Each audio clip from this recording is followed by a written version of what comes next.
ಬೆಳಗಾವಿ ಜಿಲ್ಲೆ ಹುಕ್ಕೇರಿ ತಾಲೂಕಿನ ಮಾಸ್ತಿಹುಳಿ ರೈತರ ಕೃಷಿ ಜಮೀನುಗಳಿಗೆ ಖಾಸಗಿ ಕಾರ್ಖಾನೆಗಳ ಕಣ್ಣು. ಮಧ್ಯವರ್ತಿಗಳಿಂದ ಕೃಷಿ ಜಮೀನು ಕಬಳಿಕೆಗೆ ಹುನ್ನಾರ. ನೂರಾರು ರೈತರಿಂದ ಪತ್ರಿಕಾಗೋಷ್ಠಿ. ಜೀವ ಕೊಟ್ಟೆವು ಆದರೆ ಜಮೀನು ನೀಡುವುದಿಲ್ಲ ಎಂದು ಆಕ್ರೋಶ. ಬೆಳಗಾವಿ ಜಿಲ್ಲೆ ಹುಕ್ಕೇರಿ ತಾಲೂಕಿನ ಮಾಸ್ತಿಹುಳಿ ಗ್ರಾಮದ ನೂರಾರು ರೈತರು ಕೃಷಿ ಭೂಮಿಯನ್ನು ಕಳೆದುಕೊಳ್ಳುವ ಆತಂಕ. ರೈತರ ಜಮೀನುಗಳ ಭದ್ರತೆ ಒದಗಿಸಿ ಹೊಂಚು ಹಾಕುತ್ತಿರುವವರ ವಿರುದ್ಧ ಕಾನೂನು ಕ್ರಮ ಜರುಗಿಸಿ ಪೊಲೀಸ್ ಇಲಾಖೆ ಪರಿಶೀಲನೆ ಮಾಡಿ ನಮ್ಮ ಜಮೀನಿಗೆ ಭದ್ರತೆ ಒದಗಿಸಬೇಕಿದೆ. ಇಲ್ಲವಾದರೆ ಸಾವಿರಾರು ರೈತರು ಜಿಲ್ಲಾಧಿಕಾರಿಗಳ ಕಚೇರಿಯ ಮುಂದೆ ಧರಣಿ ನಡೆಸಲಾಗುವುದೆಂದು ರೈತ ಮುಖಂಡ ಬಾಳೇಶ ಮಾವನವರೇ ಎಚ್ಚರಿಕೆ ನೀಡಿದ್ದಾರೆ. ಇವತ್ತು ಈ ಪತ್ರಿಕಾಗೋಷ್ಠಿ ಕರೆದ ಉದ್ದೇಶ ಏನಂದ್ರ, ಬೆಳಗಾವಿ ಜಿಲ್ಲೆ ಹುಕ್ಕೇರಿ ತಾಲೂಕಿನ ಮಾಸ್ತಿಹುಳಿ ಗ್ರಾಮವು 1974 ಹಿಡಕಲ್ ಡ್ಯಾಮ್ ಕಟ್ಟಿ ಮುಳುಗಡೆ ಆಯ್ತು.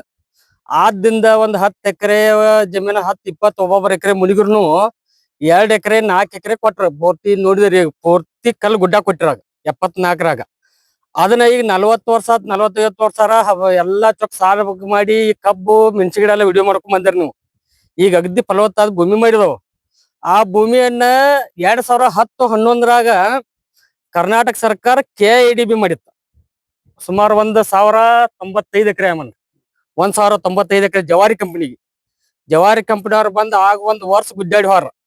ಆಗ ಅವ್ರನ್ನ ರೋಡ್ದಿಂದ ಹಾವೇದಿಂದ ಬಡದು ಅಲ್ಲೇ ಕೈ ಹಾಕಿ ಅತ್ತ ಹೊರಗೆ ಹಾಕಿದವ. ಯಾವಾಗ 2010-11ರಾಗ. ಈಗ ನಮ್ಮಲ್ಲಿ ಒಬ್ಬ ಸಂಜು ಬಾಬು ಕನದಾಳಿ ಅನ್ನವ ತನ್ನ ಏಜೆಂಟ್ ತನ್ನ ಸ್ವಂತ ದುಡ್ಡಿನ ಆಶಕ್ಕಾಗಿ ಒಂದು ಕಂಪನಿ, ಯಾವ್ದೋ ಒಂದು ಕಂಪನಿ ತಂದ ಅಲ್ಲಿ ಜಮೀನು ಕೊಡ್ಸತ್ತಾನ.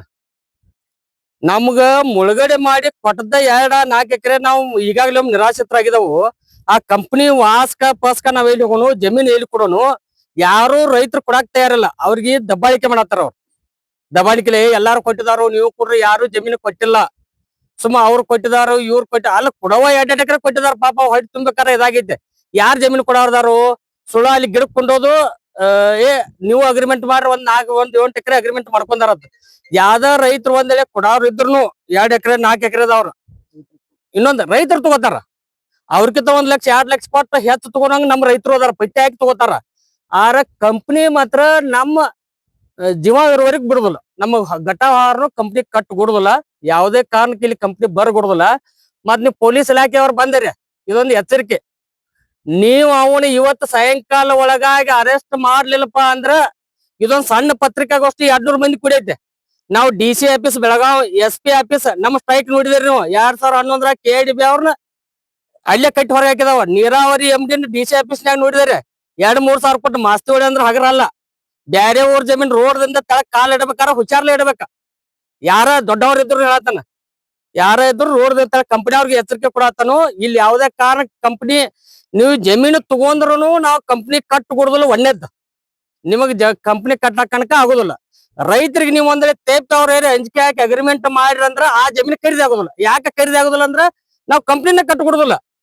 ಮತ್ ಏನ್ ಮಾಡವ್ರ ಅವ್ರ ಹಂಗ ಉಳ್ತಾವ. ನೀವು ಮಾರೋ ರೈತರು ಯಾವ ತೆಪ್ಪ 2 ಎಕರೆ 4 ಎಕರೆ ಕೊಡೋರಿದ್ರು ರೈತರು ಕೊಡ್ರಿ, ಬೇಡ ಅಂದಿಲ್ಲ. ಆದ್ರೆ ನೀವು ಕಂಪನಿ ಅಂತಂದ್ರ ಕಂಪನಿ ಅವ್ರ ಅನ್ಕ ಕಟ್ ಕೊಡುದಿಲ್ಲ. ಇದು ಒಂದೇ ಮಾತ. ನಮ್ ಒಳಗಡೆ ನಿರಾಶ್ರಿತ ಜಮೀನ್ ಐತಿ. ಇಟ್ಟಕ್ ಸುಮ್ಮ ಗಪ್ ಕಂಪನಿ ಅವ್ರ ಬಿಟ್ಟವಾರು ಅವ್ರ ಬಾಳೆ ಬಚಾವ್.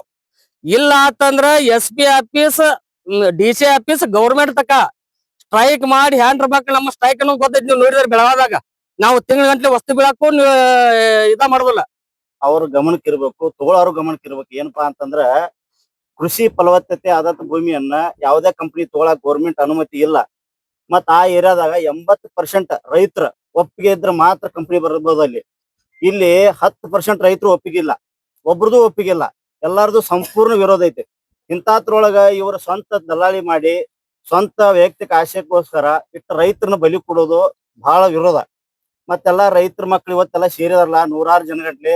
ಮುಂದಿನ ದಿನಮಾನಗಳಲ್ಲಿ 1000 ಗಂಟೆ ಜನ ಸೇರಿ DC ಆಫೀಸ್ ಆಗ SP ಆಫೀಸ್ ಮುಂದ ನಿರಂತರ ಧರಣಿ ಮಾಡಿ ಯಾವುದೇ ರೀತಿ ಕಂಪನಿಗಳು ಬರ್ಲಿಕ್ಕೆ ಇಲ್ಲಿ ಅನುಕೂಲ ಮಾಡೋದಿಲ್ಲ.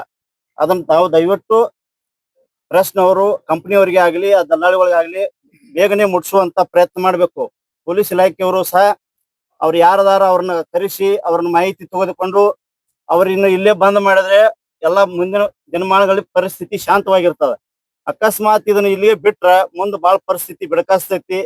ನಮ್ಮ ಜಿಲ್ಲೆ ಒಳಗ ಒಂದೊಂದು ಮಾದರಿ ಗ್ರಾಮ, ಪುನರ್ವಸತಿ ಗ್ರಾಮ, 50 ವರ್ಷ ಆಗಿ ನಾವು ಮುನ್ಗಡೆ ಆಗಿ ಇಲ್ಲಿ ಬಂದು ಕಲ್ಲ ಕಂಟಿ ತೆಗೆದು ಈಗ ಭೂಮಿ ಮಾಡ್ಕೊಂಡು ಈಗ ಜಸ್ಟ್ ಉಣ್ಣಾಕ ಒಂದ್ 5-6 ವರ್ಷ ಆತ್ ನಾವ್ ಈಗ ಉಣ್ತಾ ಇದೀವಿ. ಇಲ್ಲಿ ತಕ್ಕ ನಾವು ಪುನರ್ವಸತಿ ಒಳಗ ಏನ್ ತ್ರಾಸ ಆಗೈತಿ, ನಮ್ ಹಿರಿಯರಿಗೆ ಏನ್ ಆಗೈತಿ ಅನ್ನುವಂಥದ್ದು ಈಗ ಅವ್ರ ಗಮನಕ್ಕೆ ಬರಬೇಕು.